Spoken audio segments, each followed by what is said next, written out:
Welcome to the Exaras Exchange, where we question, dissect, and challenge the state of humankind.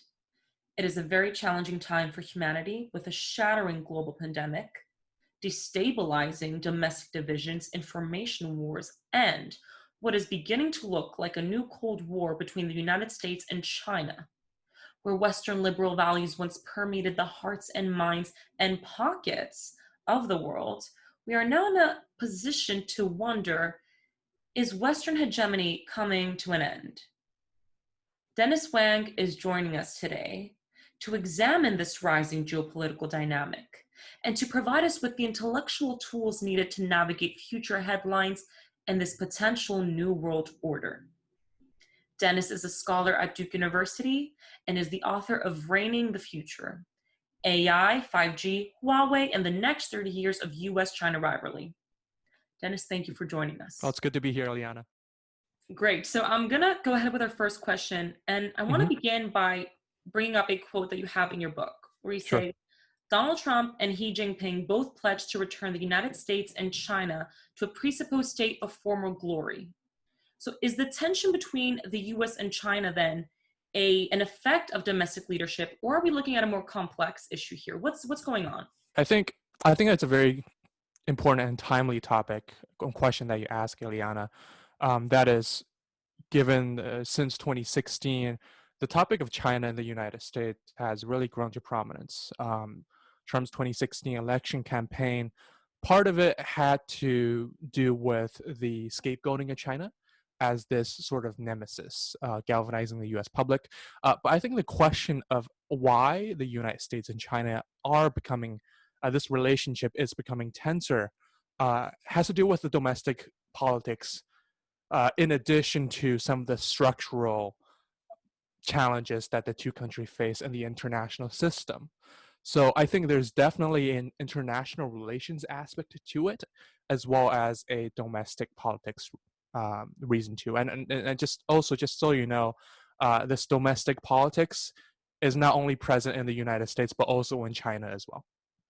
In your book, you have this account of the Opium Wars, and I think that's a brilliant introduction into China's history and culture that gives a little bit of understanding for today's situation. So, how has China's history, economy, and culture set the arena for today's competition?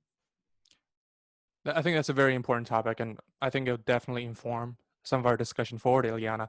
But it's also actually a very tough question to answer because of the long history of the country, because you're seeing a lot of new changes coming from technology, which I talk briefly in my book about. But if you're asking what China is about, you have to go back to, I think, to answer what the state of China is today. You have to go back to the late 19th century, which was the Opium Wars, the first and second Opium Wars.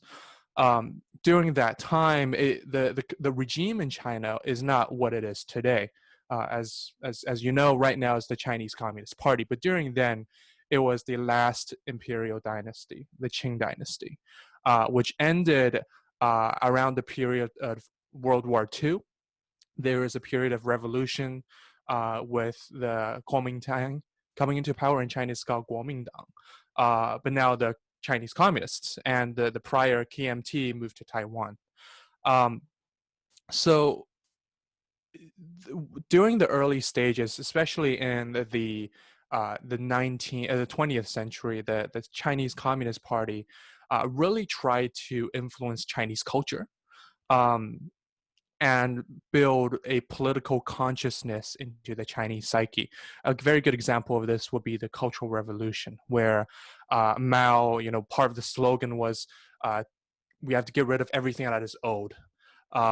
And starting from then to today, really a lot of the nationalism that you see in Chinese citizens, a lot of the worldviews, I would say it's informed by politics. Um, with a hint of nationalism coming from the traditional culture of China. And I think the political consciousness of the Chinese citizen is really reflected by that. But if you're going to talk about the raw history of China, again, for Chinese people, they really pride themselves as being part of the so-called civilization that has survived thousands of years. If you look at the early river valleys or civilizations. China perhaps might be the only one surviving to now. Um, with the other ones, due to geography and political changes, kind of fizzled out. But Chinese people take a lot of pride in that, and I think the current regime has taken advantage of that as a point to galvanize the Chinese people, this common identity that people have, as opposed to, for example, the um, Western heritage coming from the Enlightenment period, for example. Uh, Another reason why I also mentioned the Opium Wars as a start of sort of the political consciousness of Chinese people today is because the current regime also packages this event sort of as the decline of the Chinese heritage. So for thousands of years, China had been very central in terms of international affairs, economically and politically, and it was during the Opium Wars that it really declined quite drastically due to foreign powers. And so then the CCP paints itself sort of as the savior of the Chinese people almost. As you know, Chinese political clout and economic clout has been only growing in the past 20 years under the current regime. So I think if we're going to sort of form the foundation of what we're going to talk about today, I think these are some of the things that we can keep in mind. Okay. And just to go off of that, I want to ask you what you think China wants today. So, in a 1974 address, Deng Xiaoping Mhm. criticized US and Soviet expansion and said that China would never be a world power. Right. What do you make of that today? Yeah, that's definitely a very interesting question. And it is true that during that time, China had a very pragmatic, low key approach.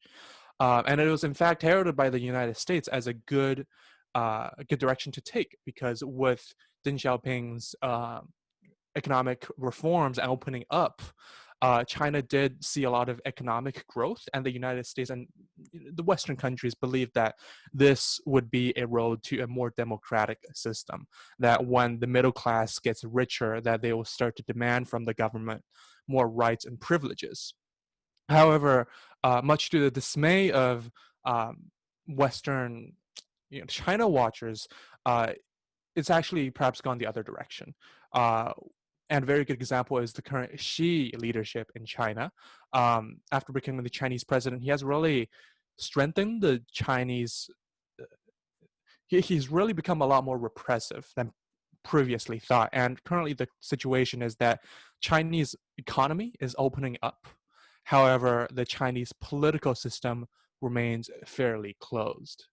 And on the question that you asked about what is the so-called intention of China, I think you might have to take a look at the leadership of the country.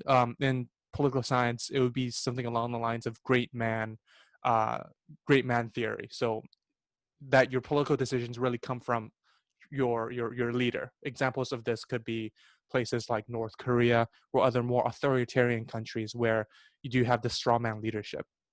That might be part of it, but another reason might be domestic pressures. Certainly, the United States faced that. You see, during the Vietnam War, the U.S. public were really concerned about the United States' involvement, leading to less involvement later on. But for China, you have this dimension, although a bit less. Another aspect of the question of what China wants is a question of realism. In political science is basically how can the regime best survive in the current international system. And there has been various theories posited by uh, scholars on what China's so-called grand strategy might be, ranging from a strategy of more isolation to a more moderate approach to a more um, aggressive diplomacy, what people call as wolf warrior diplomacy from a Chinese movie called Wolf Warrior. Um, right now, I'd say the Chinese approach is a bit more what we can call offshore balancing, meaning that it is very concerned about its regional surroundings, in Central Asia and Southeast Asia, East Asia, places like the South China Sea. But internationally, China is a little less assertive, but still conducts the so-called offshore balancing. A good example of this could be in the Middle East. China, I think last month in July, there has been really high-level talks between the Chinese leadership and the Iranian leadership um, regarding infrastructure support coming from China and the export of energy from Iran. That is contrasted to the United States' support of the other Gulf countries, such as the Middle East, the United Arab Emirates, and so forth. So you see that um, China is a little more assertive regionally, but internationally it's less so, but it still takes a balancing approach. And interestingly, we also know that Russia, which usually people see as the other camp, supports Iran as well. So you have that United States on the one end, maybe China and Russia on the other end.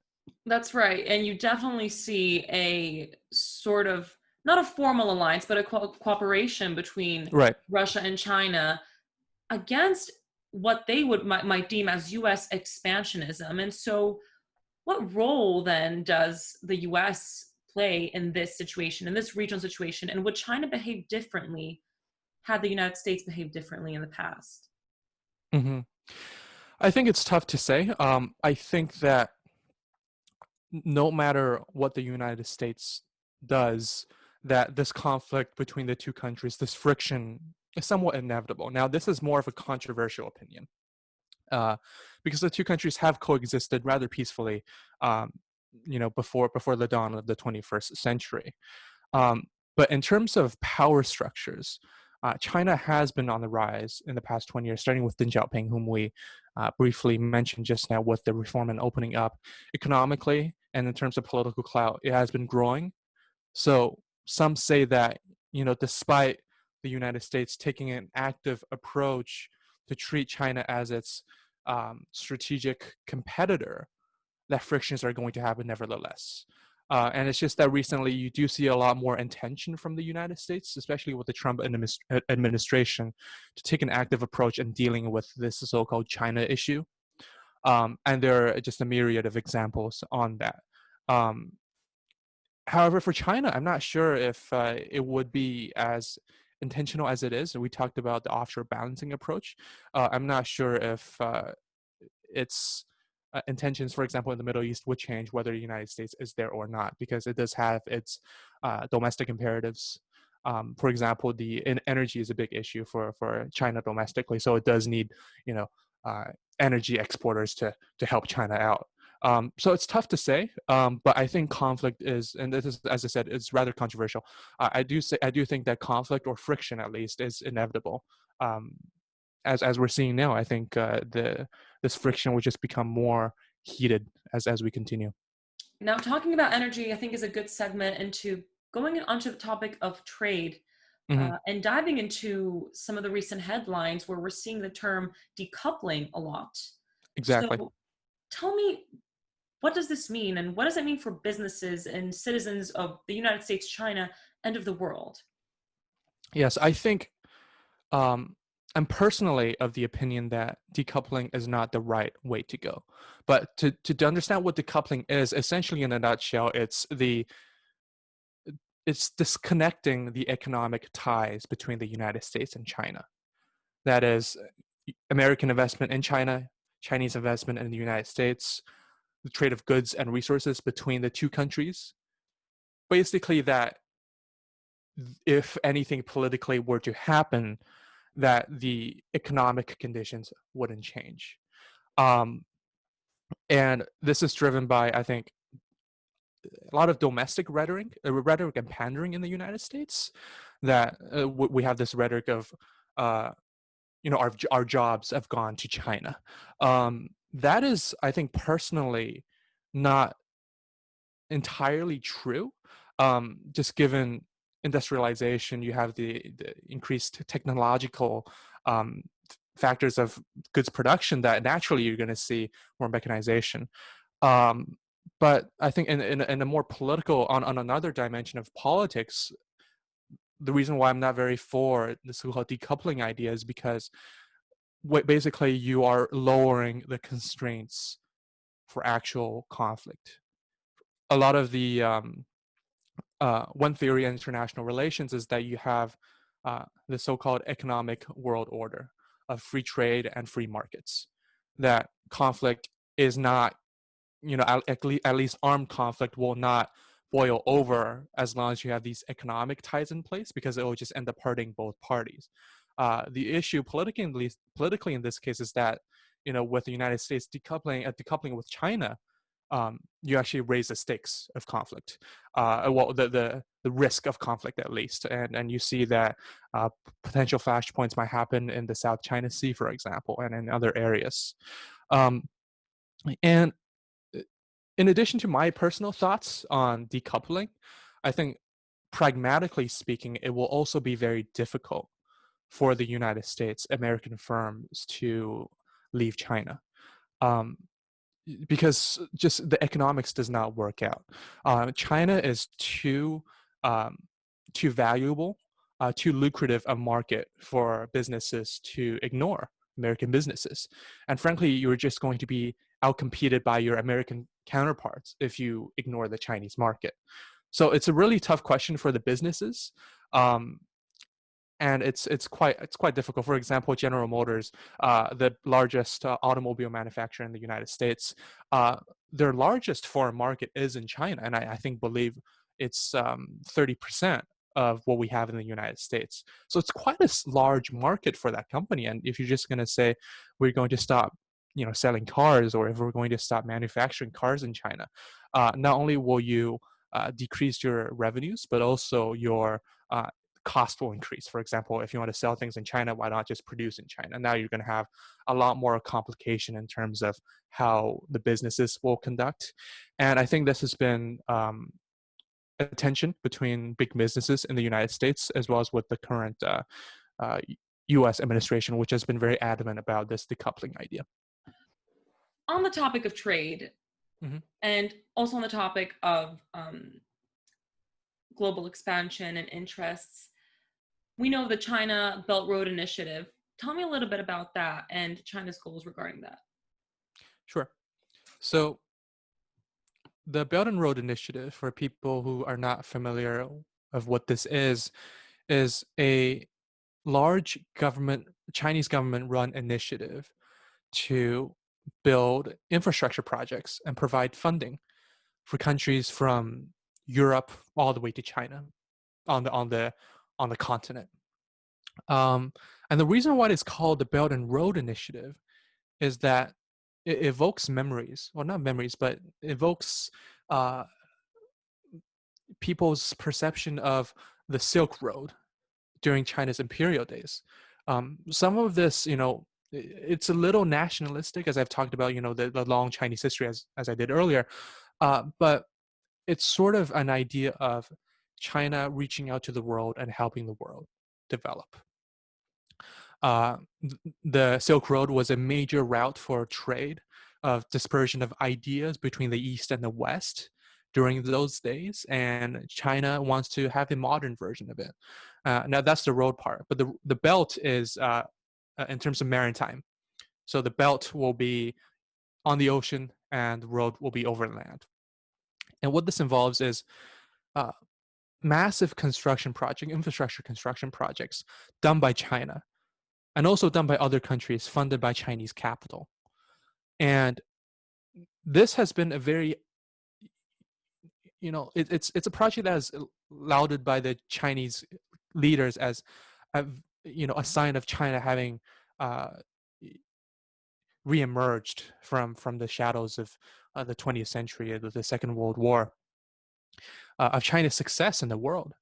But in many Western countries, especially in the United States, in the Washington community, there has been a lot of critique, a lot of skepticism towards this project. Given the current conditions, I think this skepticism has only continued. Some see this as um, some see this as China's imperial plan to dominate the world, not through the military but through economic ties. But others, maybe in China, can see this as China's way of giving back to the world, or helping win-win uh, cooperation relationships, having developing those sort of relationships around the world.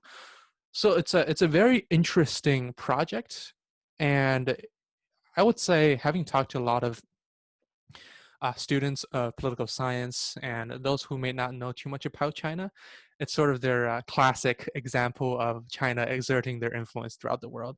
I think it's partially true, but I think uh, there is more to critique than there should be, and we've yet to see much of the implications of this project. It's still in its very early stages. Um, so part of the Belt and Road Initiative is the creation of the AIIB, the Asian Infrastructure Investment Bank. It's sort of like the World Bank, initiated by the United States, but it's Chinese. It's run by Chinese people and Chinese government. What it does is that it gives um, very favorable loans to foreign governments, um, gives them a lot of capital and expertise in helping develop these infrastructure development projects. Uh, definitely a very good business opportunity for Chinese state-run companies, especially those that are um, that do construction work, and those that the Chinese banks with partial state ownership. Um, and honestly speaking, I think my view on this topic is that it's actually quite a positive thing that's happening in the world for these countries, because it's not like these countries are without a choice. They can reach out to the World Bank. They can reach out to other international uh, organizations for funding for projects such as these. Uh, and the fact that they have the fact that they have an alternative is not necessarily saying that they're being cheated. They're still you know just because they might have a lower economic development than the United States does not mean that they are irrational. I think that tends to be the prejudice of perhaps a lot of Americans towards countries such as places in sub-Saharan Africa and the Middle East and others, that they're still making their best decisions. And in this case, maybe the Chinese alternative is the most rational choice for them. So these are my thoughts on the Belt and Road Initiative, and actually, uh, to give you an extent to the scale of this, when I was in Huawei in Africa last year, this time, I was in three places. I was in Morocco, uh, Burkina Faso, and Mauritania. Now, Mauritania and Burkina Faso are probably some of the lowest ranking GDP per capita countries in the world. I think in the bottom 20 or in the bottom 50. And what surprised me the most is that um, probably the largest expat population in these countries are Chinese construction workers. Out of all the countries, you might have a lot of European businesses in these countries. You have some other Chinese businesses like Huawei private businesses, but the vast majority of the foreigners in these countries are Chinese construction workers, either working on railways or ports, uh, infrastructure development projects. And it's very interesting to see, because uh, you don't see uh, you don't see Caucasian people in these countries as foreign expats very often, because for one, it's very costly for US or European companies to go down there, sending their own people there. uh, it's an issue with labor laws for these people, and they demand more, and the basically the Chinese worker are more are workers that might be a little bit more hardy than the Western counterparts, and this factors into the cost analysis for these countries. If you're going to ask, whether I prefer to have, all these Chinese workers come in and build our projects for us, or and also getting Chinese funding, or do I want Western funding, but I have to build these projects myself? It comes into the calculus of which one is more beneficial for the country. And this is Uh, important for China too, because China has so many people and needs a market for its employees. right, yeah, exactly. And it's not only in human capital, but also in terms of leftover, raw resources as well. And China is one of the largest producers of iron. and some of the stock it needs somewhere to go, and you've seen stories of these ghost cities built by the Chinese government. Now, the reason for those ghost cities is that China uh, needs to keep its GDP increasing. It's that whole idea of performance legitimacy I mentioned earlier. So you do have these infrastructure development projects that take a lot of money, but it contributes to the GDP curve. It contributes to the GDP because you are technically creating value. So a lot of these things it needs somewhere to go, and for the Belt and Road Initiative, uh, not only does it give China more political clout, but it's also good for businesses because you do have China. It's opening up markets for Chinese businesses. In other words, so it's a very interesting it's an interesting project. But to be honest, uh, the decision makers in this whole project are all rational. They're doing the best they can given what they have. So I think to dismiss the Belt and Road Initiative as this imperialist Chinese plan to take over the world, I think is a little bit overblown. Um, that's my view on this issue. So naturally, what is really global competition is seen as provocation. And from the Western point of view, yet another Chinese provocation is the situation in Hong Kong right now. Can you tell Mhm. me a little bit about that? Right. So the history of Hong Kong is that it was ceded to the United Kingdom after, I believe, the first Opium War. A lot of European countries had um, these, I guess, small, I guess you can say, call them colonies in China after China lost the Opium War, and the Qing dynasty had to give these areas of land to these foreign countries as trade ports. So that's why up until the very late, at the turn of the 21st century, um, the Hong Kong has been under British governance until it was handed over back to the Chinese government, under the condition that it will be the same country. Technically, it will still be China, but it will be under different political governance. That's why in China, if you look at Chinese official government documents, it would refer to Hong Kong as Hong Kong SAR, which stands for Special Administrative Region. This is the same as Macau, which was a prior Portuguese colony. And the reason why Hong Kong has been so front and center in the news this past couple of years is that the Chinese government in Beijing has been encroaching upon this one country, two systems ideal. That politically it's been more assertive in Hong Kong, and that it's it's done many things to erode the freedoms of that the Hong Kong people have enjoyed. Um, in terms of this issue, I think to put it in a macro perspective, to understand why China has been doing this is, I think, an issue of relative importance. In the past, mainland China, during the reform and opening up period, mainland China has been reliant upon Hong Kong as this capitalist powerhouse. It's where much of the finance sector of China has been located, where foreign companies could have their Asian offices located in. And it's where a lot of international trade going in and out of China to other countries, it's where that trade has ended up going through Hong Kong. So up until that point, the Chinese government in Beijing has needed Hong Kong for this economic benefit. But what you've seen in recent years is that the primacy of Hong Kong, the importance of this city vis-a-vis other Chinese cities has decreased. You can see Chinese cities such as Beijing, as Shanghai, Shenzhen, Guangzhou, uh, increasing, and the share of GDP to the overall country GDP, Hong Kong is becoming less and less. So now the relative importance in this case, what has happened is that instead of the mainland China needing Hong Kong Hong Kong has become more reliant on mainland China.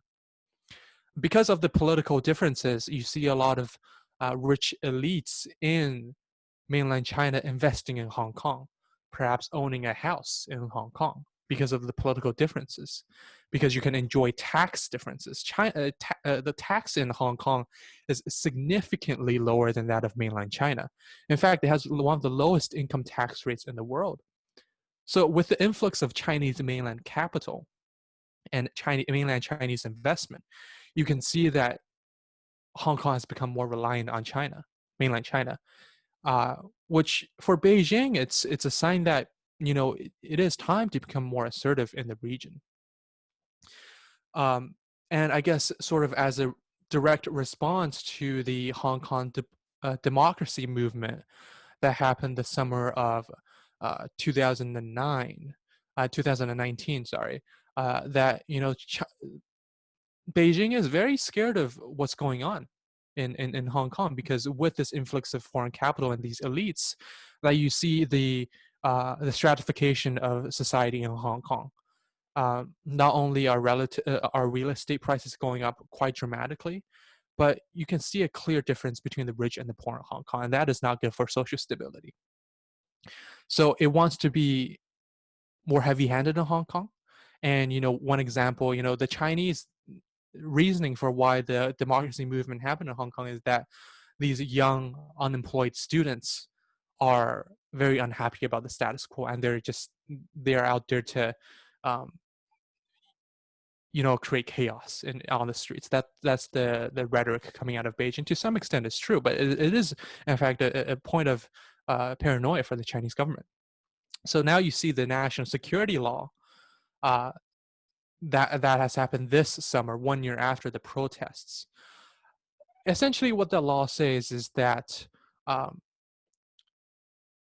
many of the things that would have been decided uh, and dealt with in Hong Kong can now be dealt in mainland China, ranging from issues such as uh, cooperating with foreign powers, ranging from more trivial things such as desecrating the Chinese flag, which by the way we have a similar law in the United States.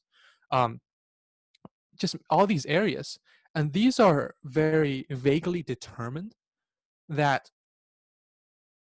the freedoms of Hong Kong people are being taken away.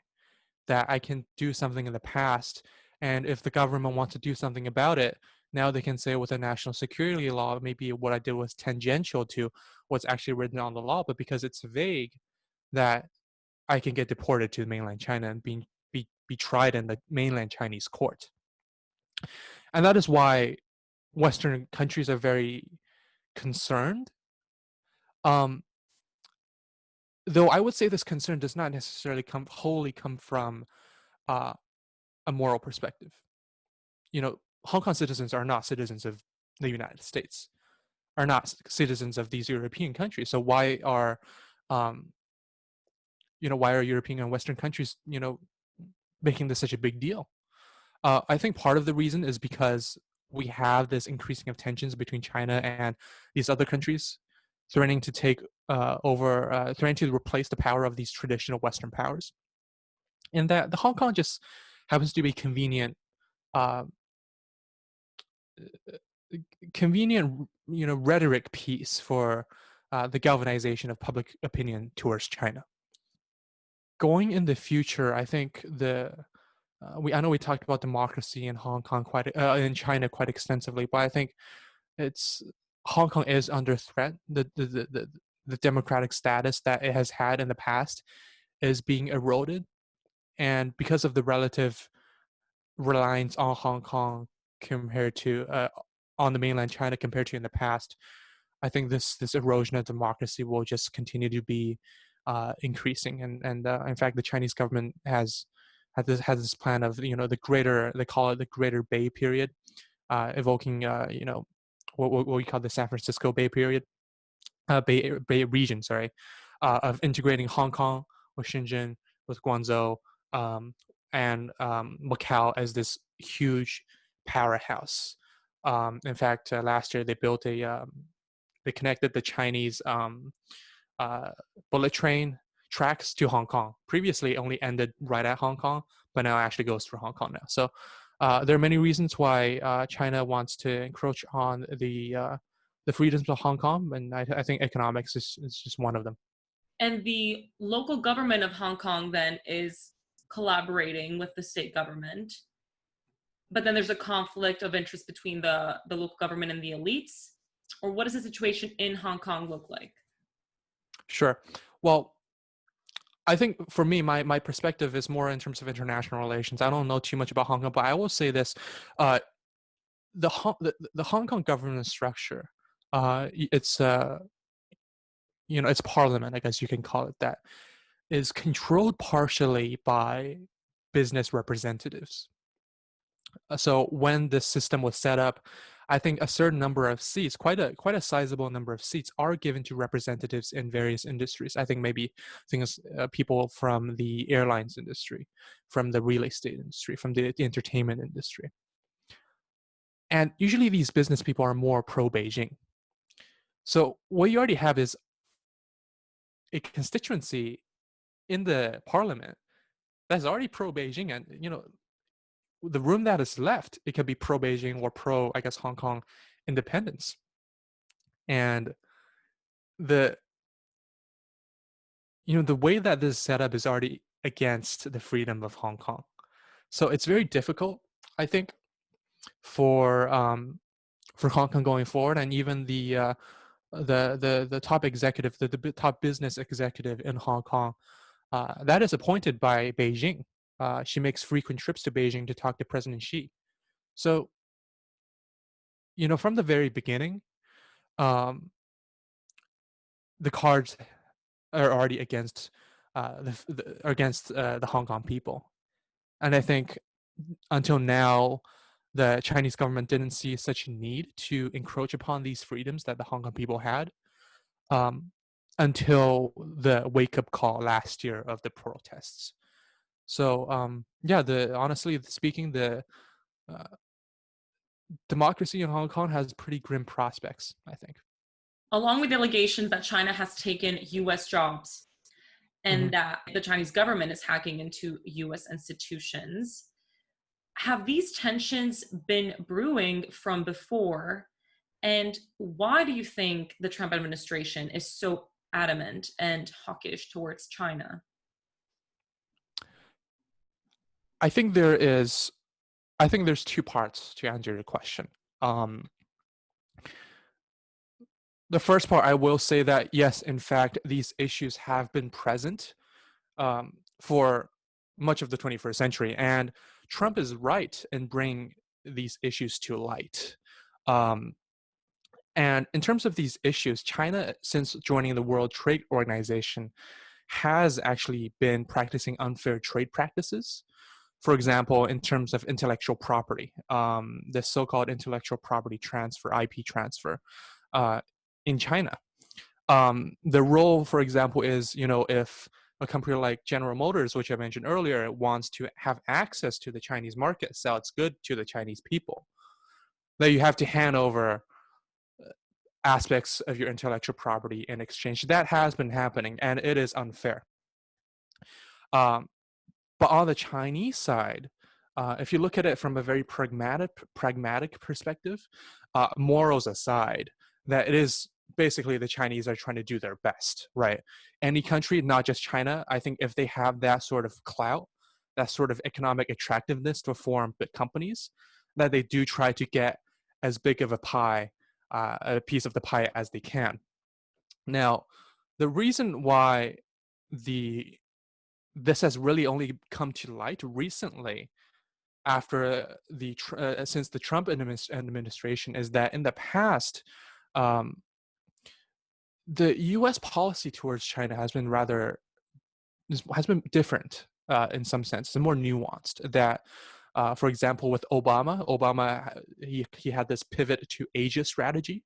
That you see China as a partner in many aspects, in many international issues. For example, climate change.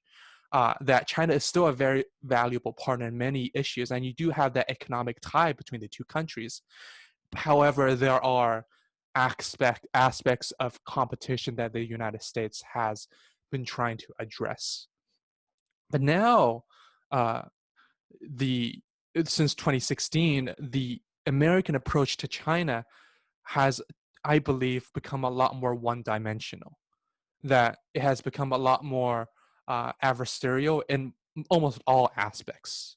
Um, I talked about collaboration on climate issues. For example, uh, the current U.S. administration does not see that as important as an issue anymore. So it gives more reason for it to be more adversarial to China. And uh, another reason, uh, we mentioned this a lot earlier, is the issue of domestic politics. Um, I think um, given the constituencies that would support the current administration in the United States, um, a far more adversarial approach to China could be beneficial for at least Donald Trump. And you do see a lot of people as feeling rather estranged after the global integration of the American economy. A lot of these people are, for example, soybean farmers that you've already seen being front and center in a lot of the debates regarding trade because they are being hurt to some extent by Chinese exports.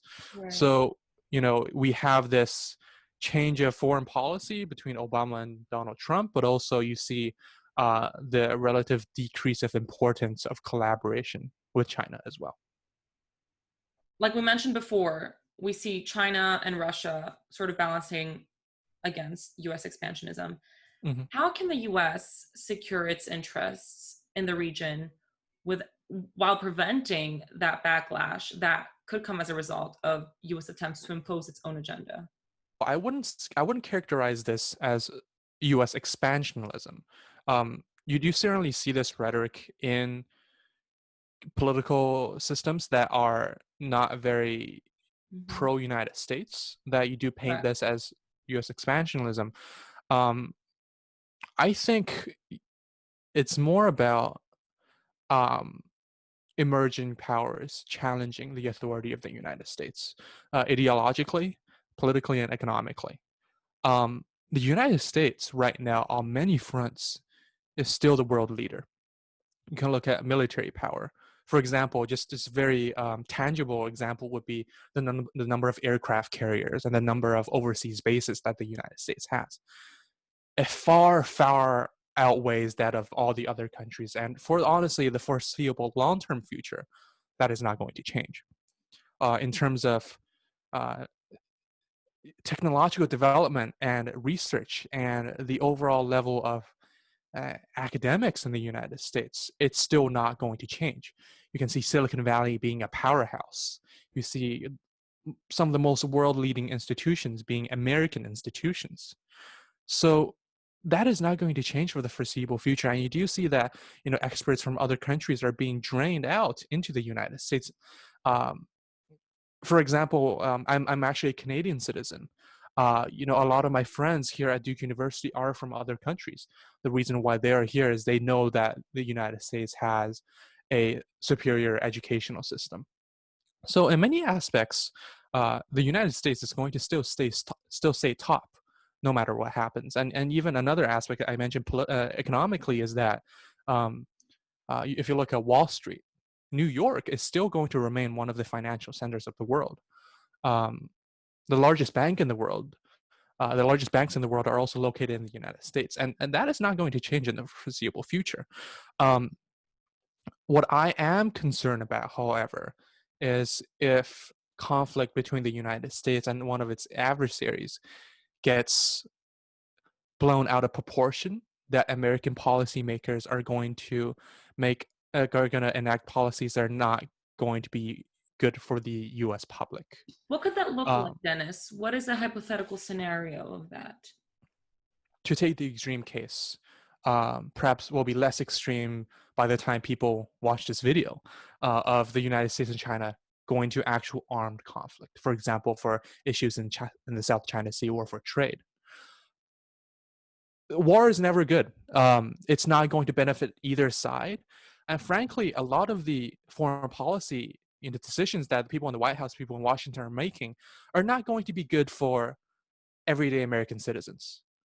Uh, it's really coming from an elite angle. For example, if the U.S. and China go to war, and Chinese goods stop coming to the United States, your grocery prices, the cost of your everyday living is just going to go up dramatically.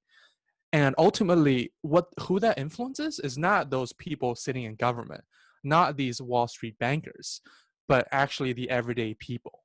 So it's really not good for the American public for these sort of issues to get blown out of proportion. Uh, there is competition between the United States and China, but competition does not have to become detrimental, if you know what I mean. And I think this perspective has been the past for past administrations. Unfortunately, now it's becoming a lot more adversarial between the two countries. So there's bipartisan support now for an approach towards China that contains China in a way. Right. What do you think the U.S. approach is going to look like if the Trump administration wins the election, or if the Democrats do? Right. So a lot of people see Donald Trump as this person who's very, very gung ho, very tough on China, right? But frankly, I don't think this approach is going to change whether Biden wins or whether Trump wins. Right now, the United States has a bipartisan hawkishness on China. It's basically cool to be tough on China these days.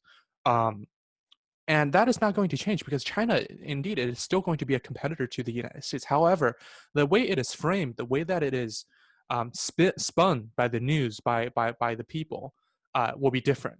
I think if Trump becomes the next, will have a second term, China issues will continue to be a lot more mainstream, a lot more hot compared to if Biden was the president. But the policies coming out of Washington, I don't think are going to change too much.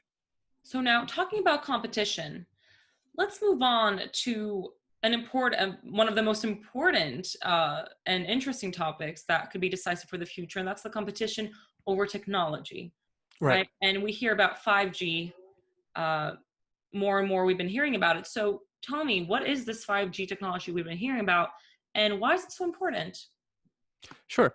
So I touched upon 5G in my book quite extensively. But let me just preface all of this by saying that 5G is not the only thing that is important. There are many other aspects of technology as well. But so I want to start off by saying that, China, in the mainstream view, it is this producer of large quantities of low quality goods. That has been the case for quite some time. However, the status quo is changing for that. And what you see, China is actually becoming the world cutting edge leader in a lot of technologies, actually, 5G being one of them. And there is increasing degrees of venture capital funding happening in China for tech startups, coming from the United States and from Chinese venture capitalists both. So China is actually quite leading the world in many fronts. And in terms of 5G, I think the issue that really the main thing for the United States, at least for the current government, is that I think there's this paranoia in the United States that perhaps American firms are going to be outcompeted by Chinese firms. One example of this could be in the semiconductors industry. Right now, Qualcomm, which is a large semiconductor company, I think based out of San Diego, manufacturer of a lot of the chips in your smartphones, it is becoming increasingly concerned about its competitors in China, and it's actually urged the current U.S. administration to take a less hostile approach to the Chinese industry, the Chinese semiconductor industry, because basically all these sanctions that's going to China has actually increased the government investment in Chinese semiconductors. So Chinese capabilities are actually increasing because of the sanctions, thereby outcompeting that of Qualcomm.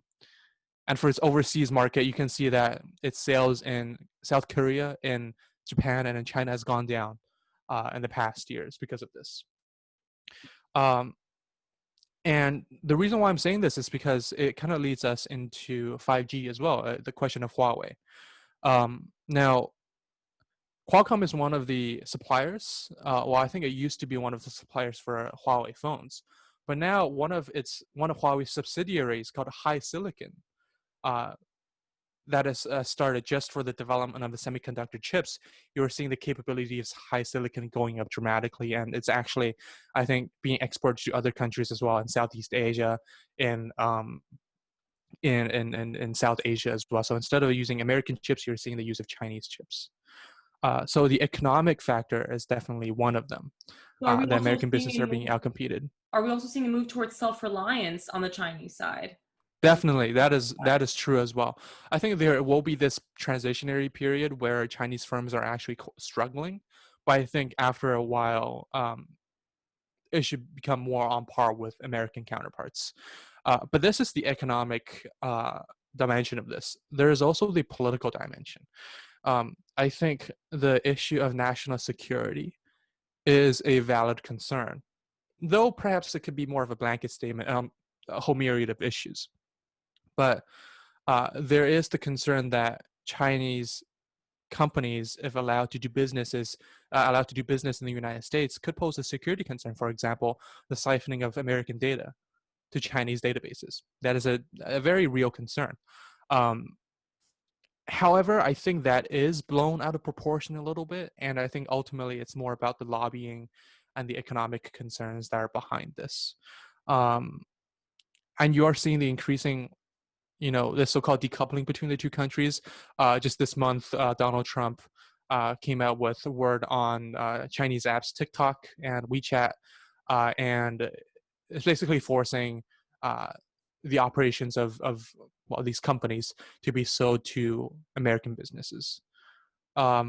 So you see a lot of these things happening. Huawei was a very early Chinese company. Before that, we had um, ZTE, another Chinese telecommunications manufacturer. So you see a lot of these things. And since you mentioned 5G, I'll also talk a little bit about that.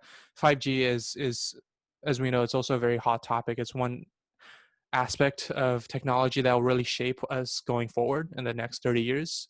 It has relationships with the Internet of Things, overall connectivity, and just to talk less about more of the technical side is basically you can see everything in our houses, maybe my chair, everything we're doing becoming connected with technology, and 5G is an enabler of that because not only does it give you much more increased bandwidth, but you can see that it can have a lot more connections.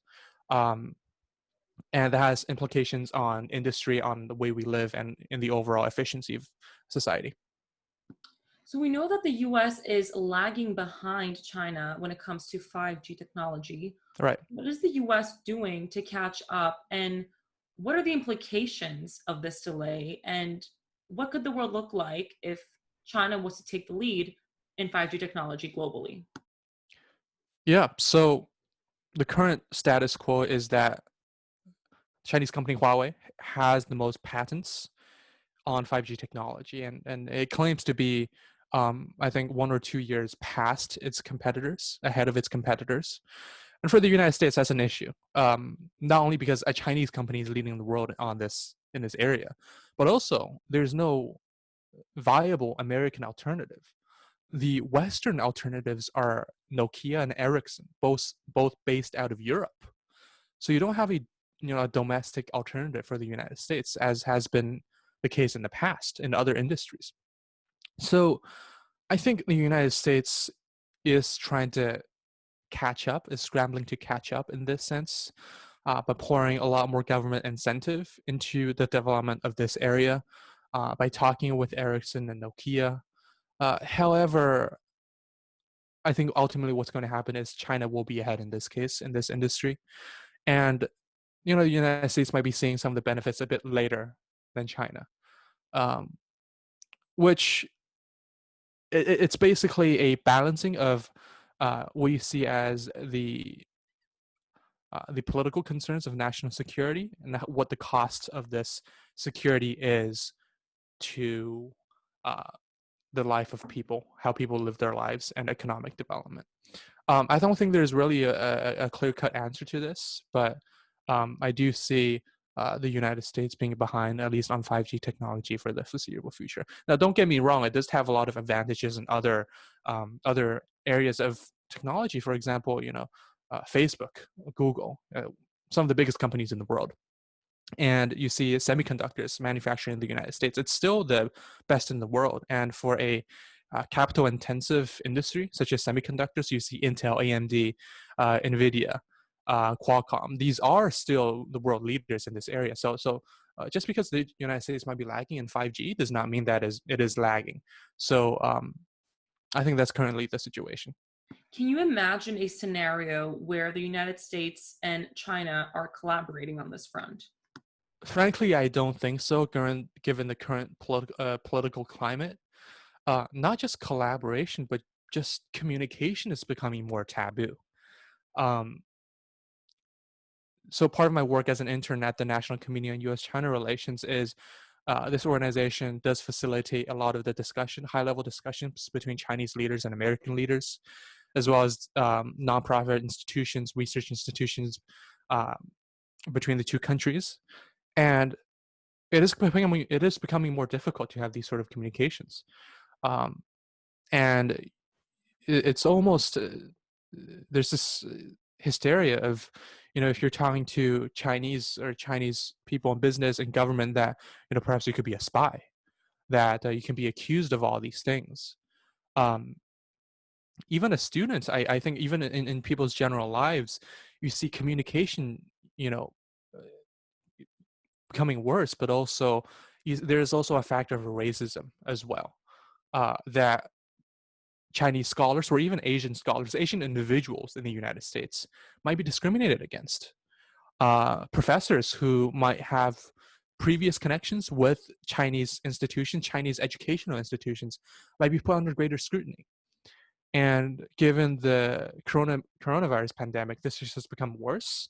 So I don't see technological collaboration happening, just because you got to get past the stage of communication first before you can do anything of real value, I think.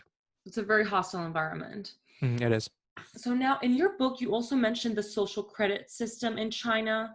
Right. We've been hearing a lot about digital authoritarianism. And we also know that technological advancement requires lots of unobstructed data Hmm. that China has access to within its territory. And so will the US have to resort to that same level of data breach to advance to China's level if it hasn't been doing so already? Yeah, I think that's a very interesting question, and I think um, so. Let me talk a little bit about the technological side of this before I talk more about the political and the cultural side of this. So, technologically speaking, Chinese, well, just to put it in the more watered down version, but Chinese capabilities are not as strong as the United States when it comes to artificial intelligence. That comes down to the algorithms. However, the Chinese advantage in this case is that it has vast access to huge amounts of data, uh, and not only because of the greater Chinese population, but also aspects of Chinese people's lives is a lot more digitally integrated than Americans, and that the government really has a hands-on, a visible hand approach to data access. Uh, so there is this, while the United States might have better algorithms, China does have this advantage. How that translates to things on the ground, I think we'll have to wait until different things become more mature.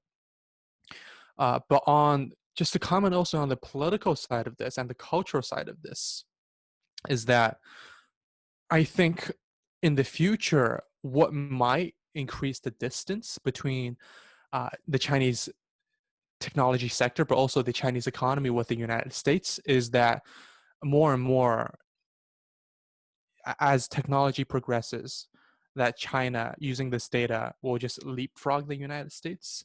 Politically speaking, this is a constraint. Data access for American companies is a constraint. Uh, the large constraint is very constrained because you do have this culture of privacy, of liberalism, this political heritage of I am my own individual and I have my own privacy. And it is this conflict between large tech companies who wants to have access, greater access to data, and the protections that people have in the United States. You see this as a lot, and actually citizens are quite concerned about data privacy in the United States. But in China, what kind of facilitates this so-called digital authoritarianism is that culturally speaking, Chinese people are less concerned about data privacy because it has more of a collectivist mentality. Uh, you see this shared cultural heritage in places like Japan and Korea as well, where people are more concerned about the collective rather than individual rights, individual privacy. That's one aspect to it. But also politically, you see China's government as being a lot more hands-on than the United States government. The Chinese Communist Party is the largest political party in the world. I think at the time of this video, it's something along the lines of 90 million members. That is like a third of the U.S. population, just in one political party. So you see a lot more involvement of politics in people's everyday lives, and even the more even the people who are more conscious about their own privacy in China might not even be able to protect it themselves because you're basically subject to the rules and the governance of the party.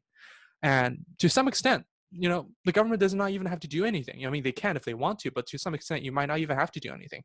I'm not sure if you've been to China, Ileana, but if you go to China today, Not you yet. see the lives of citizens very digitally integrated. For example, WeChat, which is in question by the Trump administration right now, you can literally do everything you need in your daily lives on WeChat. Ordering things such as ordering taxis to take out things that we have in the United States, but also things like buying plane tickets, getting on your plane, paying for utility bills, as well as communicating with friends. That's the first intention. But anything you want, you can even hire masseuses to come to your house through the app, or people to move your house. Literally everything you just do through one platform. So even if the government does not do anything to actively collect your data, if you want to have a convenient life in China, if you want to get anywhere, you have to self sign up for this platform, in which case your data is going to be collected. So we do have a political factor, a cultural factor, but also just the factor of the level of technological integration in China. It's a lot more difficult to avoid for Chinese citizens and getting their data mined as compared to American citizens. Going off of this topic, China receives a lot of Western criticism on being authoritarian and non-democratic, Right. nationalist, xenophobic. And my question to you, which could be on the boundary of philosophy, is: can China afford to be a democracy? And how else can one keep a country of over 1 billion people united if not for a certain level of repression or of the political ideology that is a glue for society? Yeah, I think this is a very important and complex question, I think. So I want to talk about two things. I think the first thing I want to talk about is um, the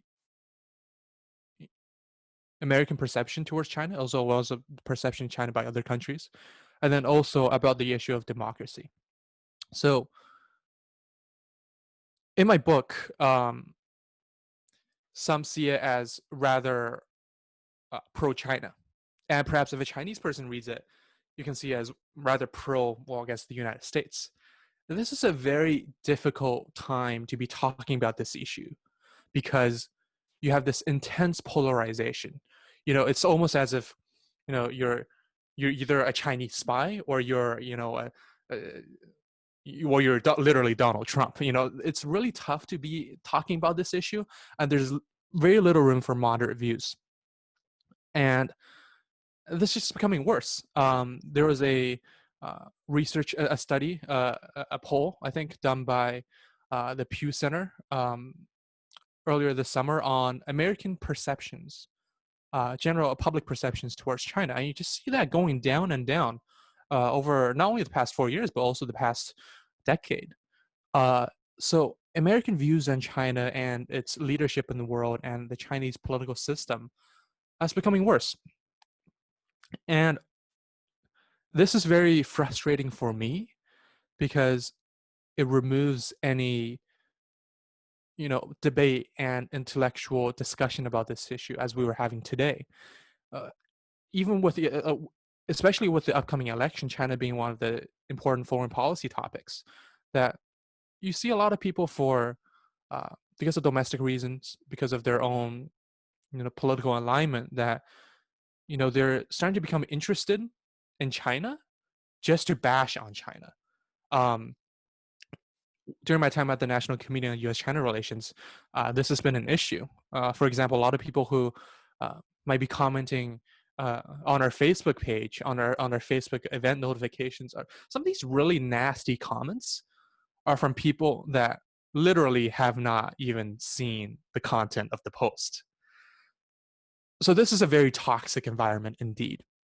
But don't get me wrong, a lot of things that is happening in China right now is quite wrong morally, and there is a huge um, there is the living quality in China is dramatically, in some senses, in some, I guess, geographies will be a lot lower than the United States, and that is wrong. Um, it's just tough to have discussions on these issues nowadays.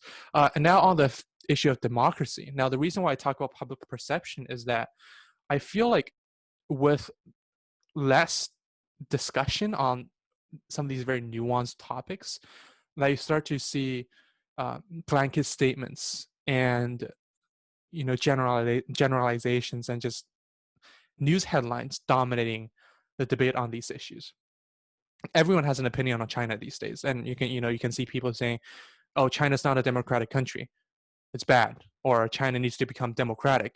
Um, I think Pompeo, uh, he's been making a lot of really provocative statements on, we need to save the freedom-loving people of China from the tyranny of the Chinese Communist Party. So you see a lot of these really headline things dominating discussion. Um, and that is one of my pet peeves, and one of the reasons why I don't usually like to talk to people about this issue who haven't done research on this. Understandable. Uh, in terms of the issue of democracy, and indeed it is rather philosophical, but it's a very tough question. I think I would like to first say that the so-called term of democracy is very nuanced. It's not whether you're democratic or not. How do you Um, measure democracy anyway? exactly, and you do see a lot of countries that uh, are democracy but are failing democracies, or countries that claim to be democratic but really aren't. Like, just look at North Korea, the DPRK, the Democratic People's Republic of North Korea. Like, it's, they call themselves democratic. Are they democratic? I don't know. So it's really a nuanced topic, this. Um, and basically, if you can vote, you can be called democratic, essentially. In China, in this case, I think it's a very nuanced topic, even more so, because uh, if you look at one of the slogans, so Xi Jinping, during his time in government, came out with the 16 core socialist values of China. And then, if you go to China, you see this like plastered as like ads in the subway. If you see like construction buildings, you might see a big poster on it with the 16 core values. One of them is democracy, which is very interesting because you don't usually see China as democratic, but China has this unique definition of democracy. If you ask maybe like a Communist Party member, is China democratic? They'll say, yeah, China is democratic. It's not what we think like in the United States. So going back to the 20th century, and I think in 1945, 1949, after World War II, Mao came up with this idea of the people's democratic dictatorship. Essentially, that definition will be something along the lines of the lower classes, the proletariat, would have a huge amount of rights. You can vote, and you would, be democratic, and it's a people's dictatorship because the bourgeoisie, the landlords will be the ones subject to discrimination and not have their rights. So it's very interesting if you look at it that way. And if you look at the Cultural Revolution, where it was just I don't know if you're familiar with the Red Guards, or it was a very chaotic period of you can accuse of anyone of being a capitalist roader or an imperialist roader, and you can just drag the person on the street and um, publicly humiliate that person. You can also call that period democratic. Perhaps it's probably the most democratic period that we've had since the Chinese Communist Party coming into power. It's this period of total freedom, but at the same time chaos. So that leads to the question of, can we handle now, if we're going to talk about democracy, and so not only does democracy have a very nuanced definition, but if you are going to talk about the so-called liberal democratic system today that exists in the United States and many European countries, is that feasible in China? And can it lead to stability, or will it lead Right, to stability for a country like China? right. It's a very tough question because China does have a you know a huge population, 1.4 billion people. It's huge. And there is a huge degree of stratification in terms of wealth. If you just look at a map, you can see the eastern regions of China being a lot more wealthy than the coastal regions a lot more than the other regions. You can even see it from the satellites. You can see it being a lot brighter during the night than the other regions. A lot of these issues might become more dramatic if you have a more democratic system. And you know and it's not like the Chinese people are the Chinese people do know about democracy, about Western liberal democracy, but a lot of the times their argument is, we can have more freedoms, but at what cost? Right now the Chinese Communist Party have this concept of performance legitimacy, that the people accept the current regime because, frankly speaking, it's done extremely well in terms of economic development, and that my parents would not have immigrated to Canada had it not been the Communist Party. So even see, I'm a Chinese citizen and I say, okay, do I prefer the current system or do I prefer an American governance system? I might just say that I still prefer the current status quo, because not only do you have a stability, but there is food on the table and the country's developing quite well. So why take the risk? um,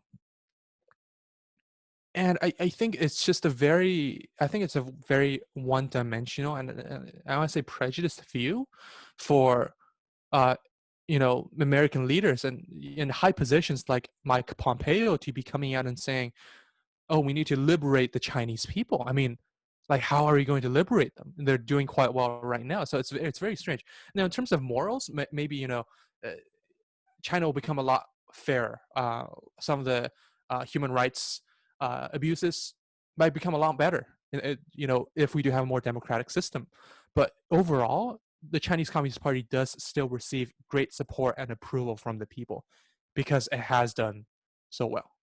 I want to begin to close the interview by asking you to provide me with some policy prescription. You mentioned that you don't think that decoupling is the best way forward.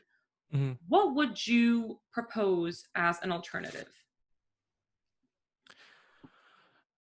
That's a good question. I think, so just to reiterate, I think the current view on the decoupling between the United States and China is not going to be productive for either countries. And in fact, it will perhaps be difficult to do. Um, a side note to that is, currently the Republican Party sees this decoupling idea as this sort of ideal. The complete decoupling might be an ideal for Republicans.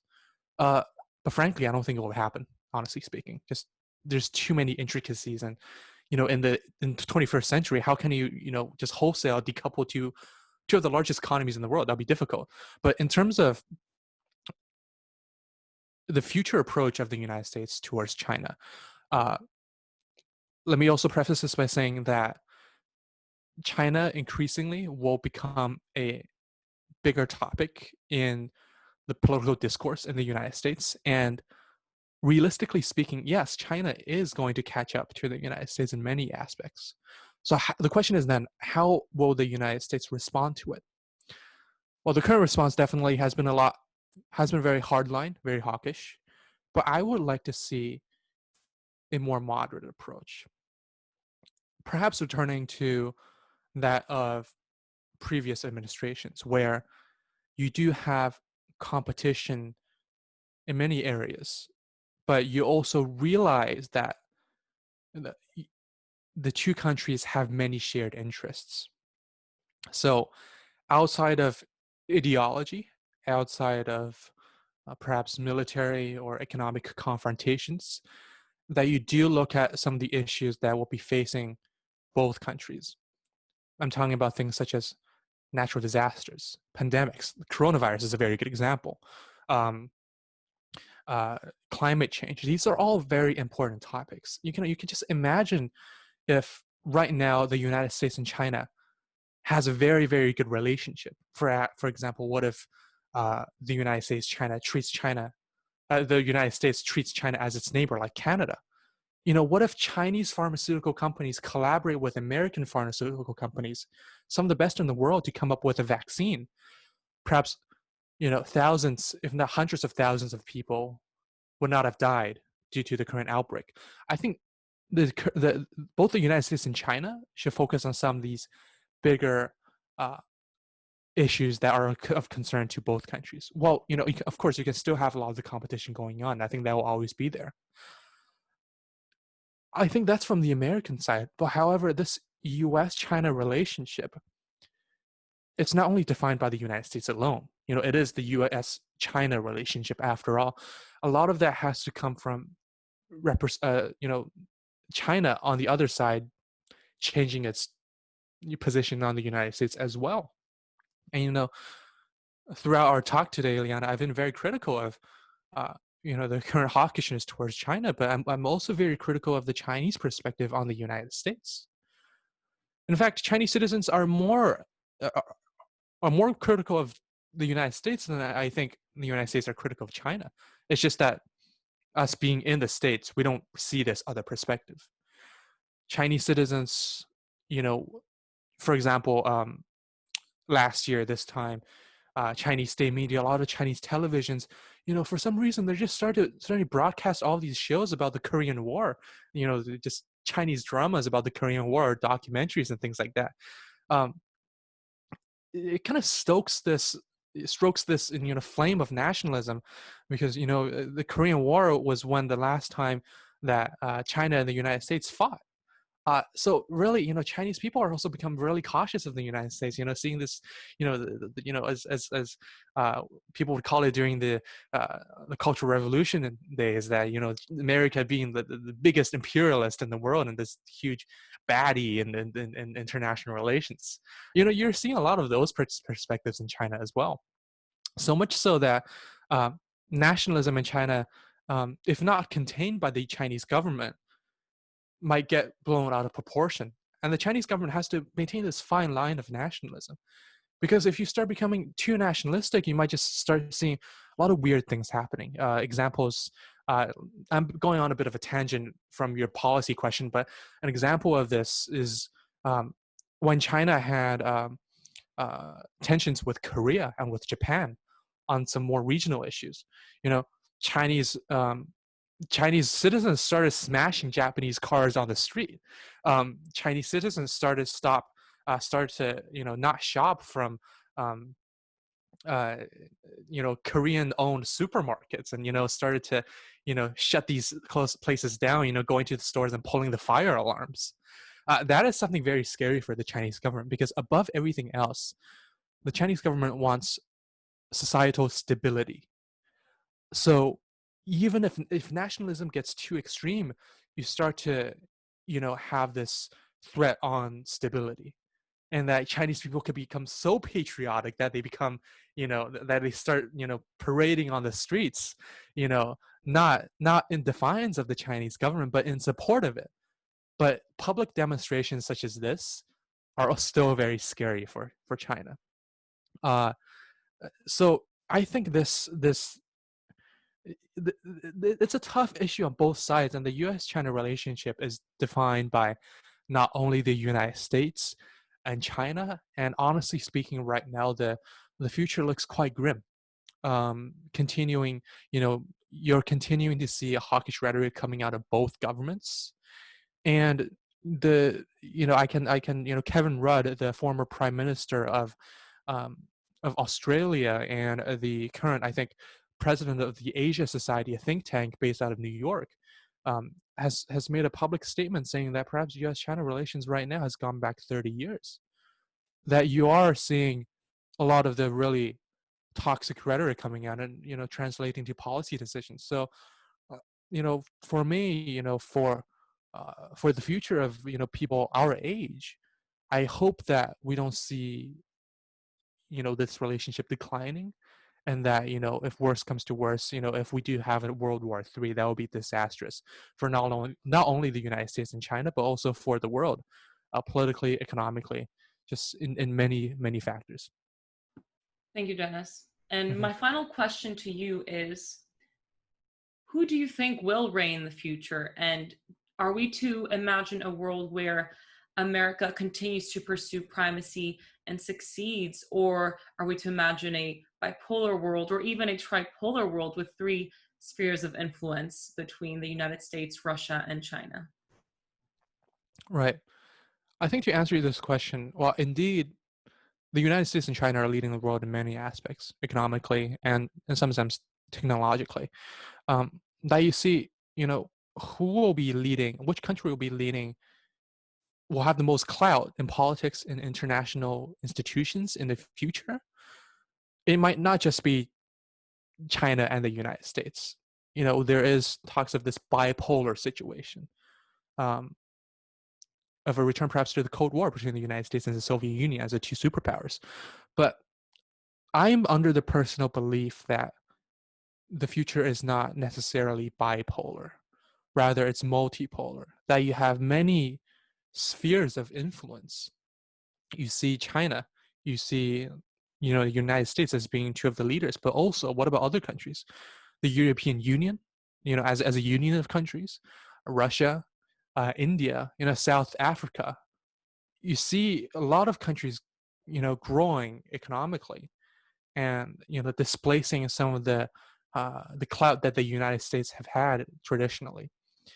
And it's not only this bipolarity, but also a difference on different dimensions. Now, a very prominent international relations scholar, Joseph Nye, he wrote extensively on soft power and the idea that there are many dimensions of power. Soft power being one of them. It's his analogy is that it's almost like a multi-dimensional chess game.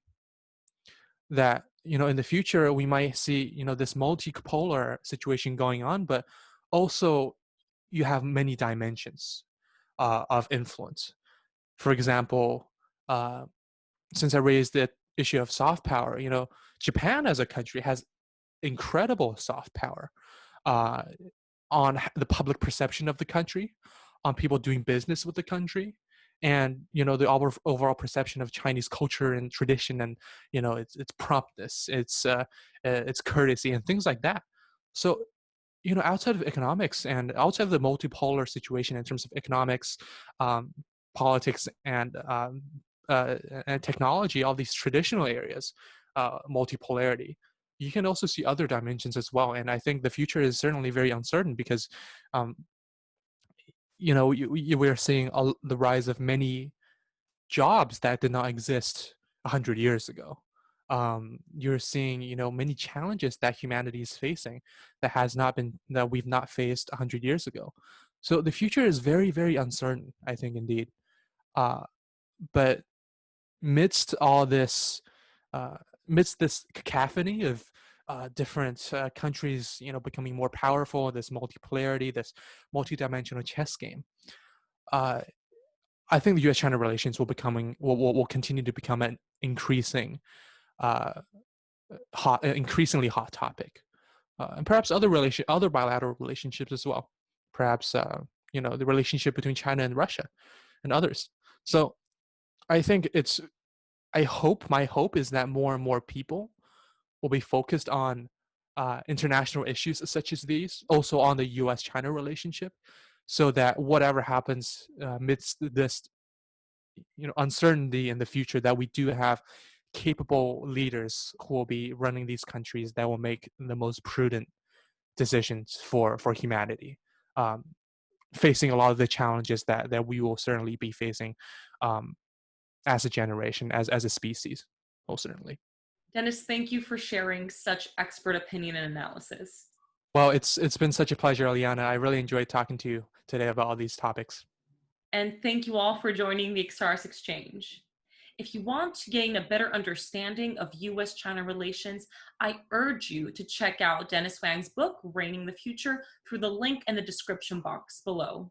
It is packed with information and with entertaining but true anecdotes about China's history, culture, and even Huawei's corporate culture that will lead you to many eureka moments. If you haven't done so already, hit subscribe to get notified for future analysis and interviews. Have fun and keep on questioning.